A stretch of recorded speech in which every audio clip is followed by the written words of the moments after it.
Beauty തെറാപ്പിസ്റ്റിലെ എല്ലാ കുട്ടികൾക്കും സ്വാഗതം. ഇന്ന് നമ്മൾ പഠിക്കാൻ പോകുന്ന വിഷയം ഫേഷ്യൽ മസിൽസ്.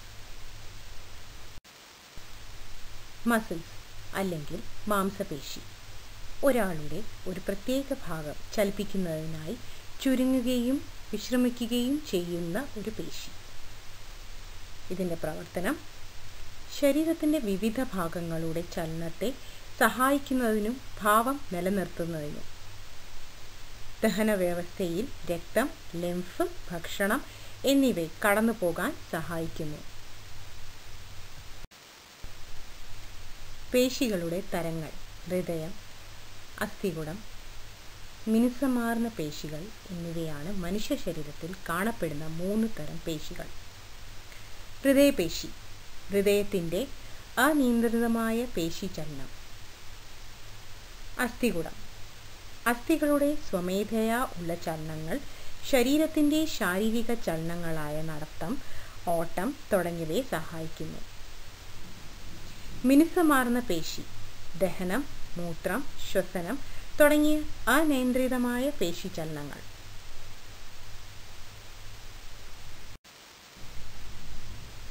ഫേഷ്യൽ മസിൽ തലയോട്ടിയുടെ മുകൾ ഭാഗം എപ്പിക്രൈസ് ക്രോണിസ് കൊണ്ട് മൂടിയിരിക്കുന്നു. ഈ പേശിക്ക് ഓക്സിപിറ്റൽസോ ഫ്രണ്ടാലിസ് എന്നിങ്ങനെ 2 ഭാഗങ്ങളുണ്ട്. ഫ്രണ്ടാലിസിൻ്റെ സ്വമേധയാ ഉള്ള ചലനങ്ങൾ പുരികങ്ങളുടെയും തലയോട്ടിയുടെയും ചലനത്തെ സഹായിക്കുന്നു. ആൻസിപിറ്റലസും ഫ്രണ്ടാലിസും ടെൻഡോൺ വഴി ബന്ധിച്ചിരിക്കുന്നു. പുരികം പേശി കണ്ണ് സോക്കറ്റിൻ്റെ അരികുകൾക്ക് ചുറ്റുമുള്ള ഒരു മുഖ പേശിയാണ് ഓർബിക്കുലാരിസ് ഒക്യൂളി. ഇത് മിന്നിത്തിളങ്ങാൻ സഹായിക്കുന്നു, അതായത് കണ്ണ് ബ്ലിങ്ക് ചെയ്യാൻ സഹായിക്കുന്നതാണ്. അടുത്തതായി മൂക്കിൻ്റെ പേശി പ്രൊസേവസ്.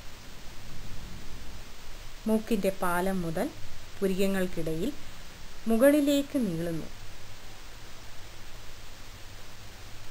നാസാലിസ് മൂക്ക് കംപ്രസ് ചെയ്ത് ചുളിവുകൾ ഉണ്ടാക്കുന്നു.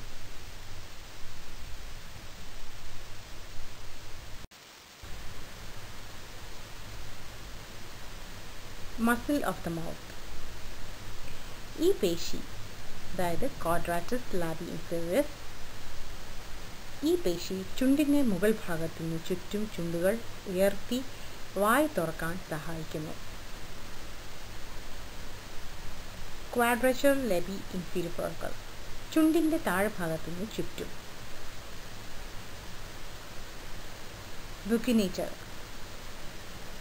ഇത് മുകളിലേക്കും താഴെയുമുള്ള താടി എല്ലുകൾക്കിടയിലും ഉള്ള നേർത്ത പരന്ന പേശിയാണ്.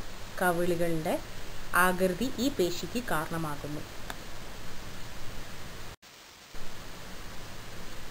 കഴുത്തിലെ പേശി പ്ലാറ്റിസ്മ ഇത് തൊണ്ടയുടെ മുൻവശത്താണ് സ്ഥിതി ചെയ്യുന്നത്.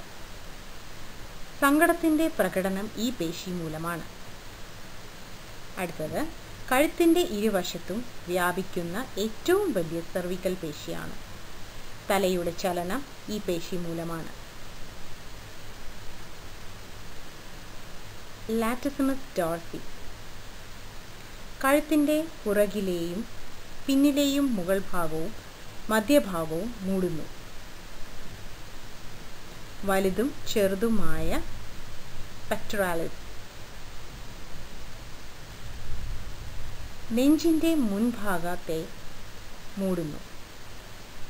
ഭുജചലനത്തിന് സഹായിക്കുന്നു, അതായത് ആം മൂവ്മെൻറ്റിന് വളരെയധികം സഹായകമാണ്. അടുത്തതായി ഫേഷ്യൽ. ഈ കാണുന്നത് ഫേഷ്യലിൻ്റെ വിവിധ സ്റ്റെപ്പുകളാണ്. ഓരോന്നും ഒന്ന് കഴിയുമ്പോൾ ചെയ്യേണ്ട ഓരോ ക്രമത്തിലുള്ള സ്റ്റെപ്പുകളാണ് ഈ കാണുന്നത്.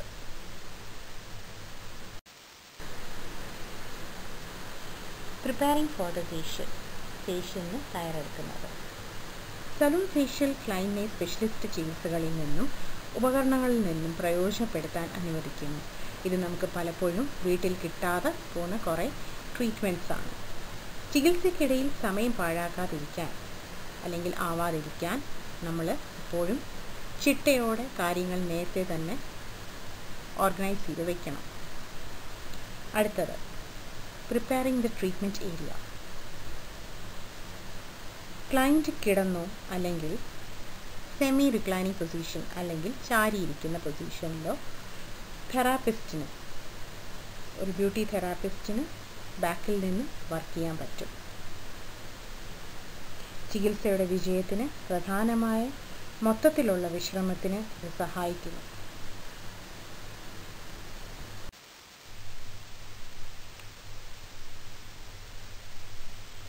Preparing the trolley. ട്രോളി തയ്യാറാക്കുന്നത്. ട്രോളി വൃത്തിയും വെടിപ്പും ഉള്ളതായിരിക്കണം.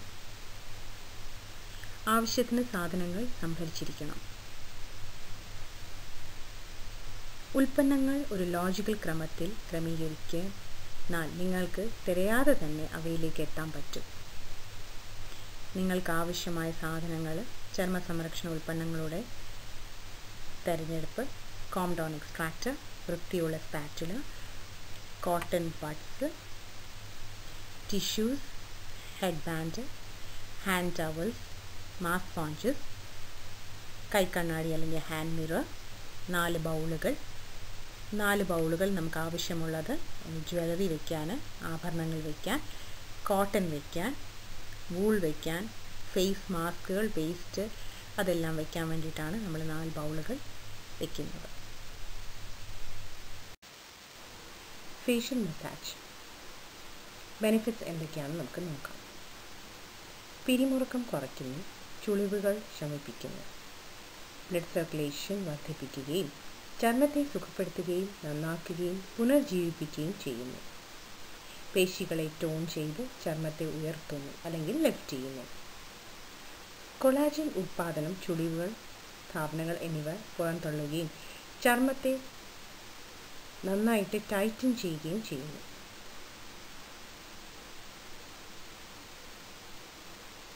മുഖക്കുരു വീക്കം കുറയ്ക്കുന്ന ലിംഫാറ്റിക് ഡ്രെയിനേജ് മെച്ചപ്പെടുത്തുന്നു. ആക്റ്റീവ് സെറം പെനിട്രേഷൻ വർദ്ധിപ്പിക്കുന്നു. അടുത്തതായി മസാജ് മൂവ്മെൻറ്റ്സ്. നിരവധി തരത്തിലുള്ള മസാജ് മൂവ്മെൻറ്റ്സ് ഉണ്ട്. ഉപയോഗിച്ച ചലനത്തിൻ്റെ സംയോജനം ചർമ്മത്തിൻ്റെ അവസ്ഥയും അന്തർലീനമായ ടിഷ്യൂകളും ക്ലയൻറ്റ് മുൻഗണനയും ചെയ്യുന്നതിനുള്ള പ്രധാന കാരണത്തെ ആശ്രയിച്ചിരിക്കുന്നു. എഫ്ലാജ് ടിഷ്യൂകളെ ആഴത്തിലുള്ള മസാജിനായി തയ്യാറാക്കുന്ന സ്ട്രോക്കിംഗ് ചലനങ്ങളാണ്.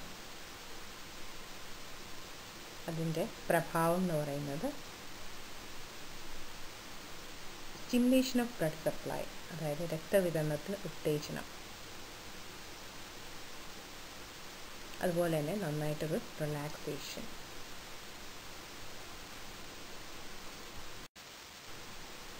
പെട്രിഫിക്കേഷൻ കൈയുടെ പാം മുഴുവൻ ഭാഗവും അല്ലെങ്കിൽ തള്ളവിരലിൻ്റെ വിരലുകളുടെയും പാഡുകൾ ഉപയോഗിച്ച്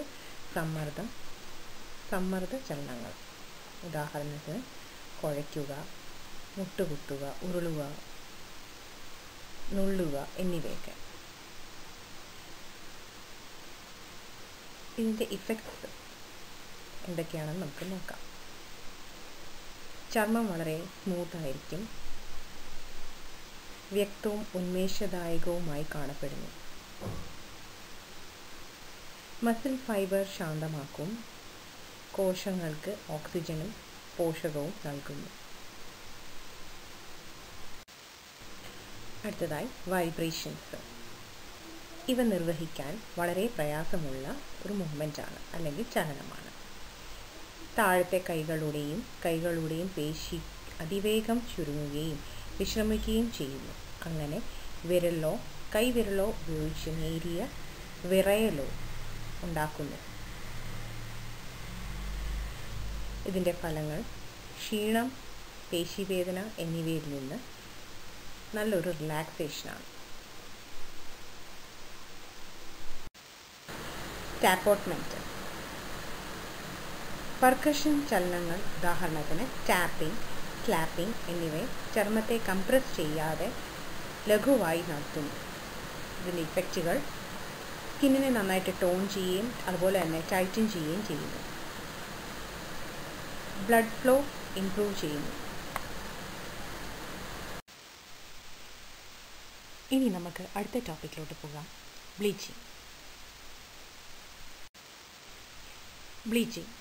ബ്ലീച്ചിങ് മുഖത്തും കൈകളിലും കാലുകളിലും ചെറിയ രോമങ്ങളുടെ നിറം മാറ്റുന്നു. ഇത് ചർമ്മത്തെ സുന്ദരമാക്കുകയും സ്വാഭാവികമായി കാണുകയും ചെയ്യുന്നു. ഇത് മുഖത്തെ ഒരു ഷെയ്ഡ് കുറഞ്ഞതായി കാണിക്കുന്നു.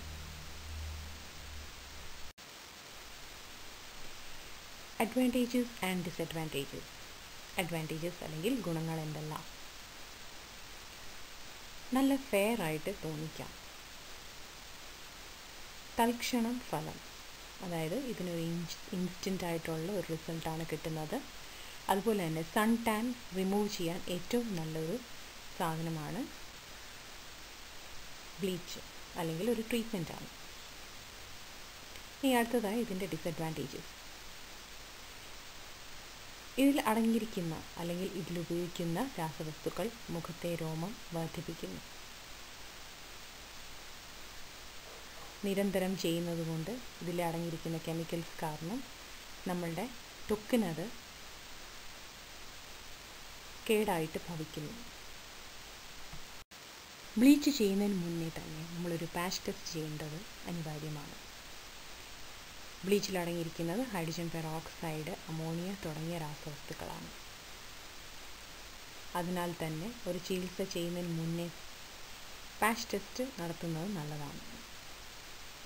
അതിനായിട്ട് അനുയോജ്യമായ ബ്ലീച്ച് തിരഞ്ഞെടുക്കുക. 1 ടീസ്പൂൺ ബ്ലീച്ചിങ് ക്രീം എടുത്ത്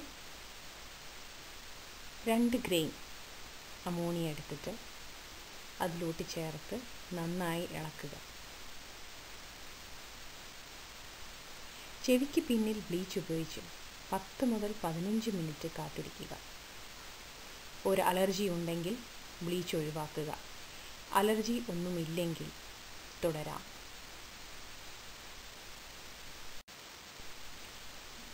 ബ്ലീച്ചിങ്ങിന് മുമ്പ് പാലിക്കേണ്ട സുരക്ഷാ നടപടികൾ. ചർമ്മത്തിന് അലർജി ഉണ്ടായെന്ന് പരിശോധിക്കുക.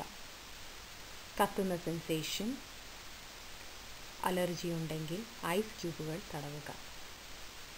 സുഷിരങ്ങൾ തുറന്നിരുന്നാൽ വാക്സിങ്ങിനും ത്രെഡിങ്ങിനും ശേഷം ഒരിക്കലും ബ്ലീച്ച് ചെയ്യരുത്. കണ്ണുകളുടെ ചുറ്റിനും ബ്ലീച്ച് അപ്ലൈ ചെയ്യരുത്.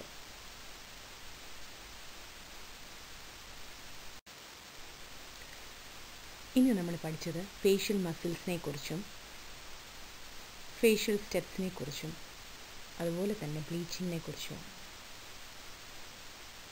എല്ലാ കുട്ടികൾക്കും ഇത് മനസ്സിലായെന്ന് വിചാരിക്കുന്നു. നന്ദി.